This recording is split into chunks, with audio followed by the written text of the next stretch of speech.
Isang mapagpalang araw sa ating lahat. Ako ang inyong lingkod, Elijah John Valdez, at welcome sa ating daily devotions. Ang ating verse for the day nasa Mateo chapter 6, verse 19 to 21. Sinasabi dito na, huwag kayong mag-impok ng mga kayamanan dito sa lupa. Dito ay may naninirang insekto at kalawang, at may nakakapasok na magnanakaw. Sa halip, mag-impok kayo ng kayamanan sa langit, do'y walang naninirang insekto at kalawang, at walang nakakapasok na magnanakaw. Sapagkat kung saan naroroon ang iyong kayamanan, naroroon din ang iyong puso. Ang materialismo ay ginagawang materialistiko ang mga tao.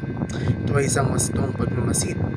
Ang materialismo bilang isang sistema ng pagpapahalaga na inuuna ang may ari-arian at kayamanan ay talagang makakapagpatibay sa sarili nito.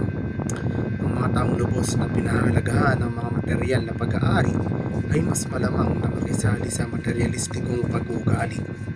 At paulit-ulit na pakikipag-ugnayan sa materialismo ay higit pang magpapatibay sa mga pagpapahalagang ito.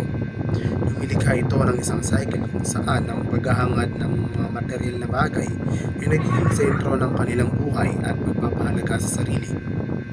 Ang Biblia ay patuloy na nagpapatunay sa pagkakaroon at kakahalagahan ng isang espiritual na kaharian na umiiral sa tabi ng pisikal na mundo. Ang kaharian na ito ay pinaninirahan ng mga espiritual na nilalang, kabilang ang Diyos, mga anghel at mga demonyo, at kung saan nagaganap ang spiritual na pakikidigma at banal na pakikipag-ugnayan sa sangkatauhan. Tinitingnan ng mga Kristiyano ang kanilang kasalukuyang buhay bilang isang pagkakataon upang mamuhunan sa kawalang hanggan. Kabilang dito ang paghahanay ng kanilang mga aksyon, pagkukunan at relasyon sa kalooban ng Diyos na nakakaapekto sa kanilang buhay sa lupa at sa kanilang walang hanggang tadhana. Ito ay tungkol sa pagbibigay prioridad sa spiritual na pag-unlad, paglilingkod sa iba at paggawa ng mga pagpili na nagpapakita ng pagtuon sa mga walang hanggang halaga sa halip na pansamantalang mga pakinabang lamang sa lupa. Ang pagtanggi sa materialismo ay kinabibilangan ng pagbibigay prioridad sa mga karanasan, relasyon at personal na pag-unlad kaysa sa akumulasyon ng material na pag-aari. Ito ay tungkol sa paghahanap ng katuparan sa mga hindi material na aspeto ng buhay tulad ng mga personal na koneksyon, karanasan at spiritual na paglago sa halip na sa pamamagitan lamang ng pagkuha ng mga bagay.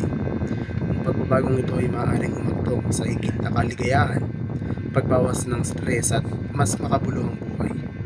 Ang pagtuklas sa layunin sa iyong buhay at pamumuhay na naayon dito ay nagsasangkot ng pagsisiyasat sa sarili, kamalayan sa sarili at paggawa ng mga sadyang hakbang tungo sa kung ano ang tunay na mahalaga sa iyo.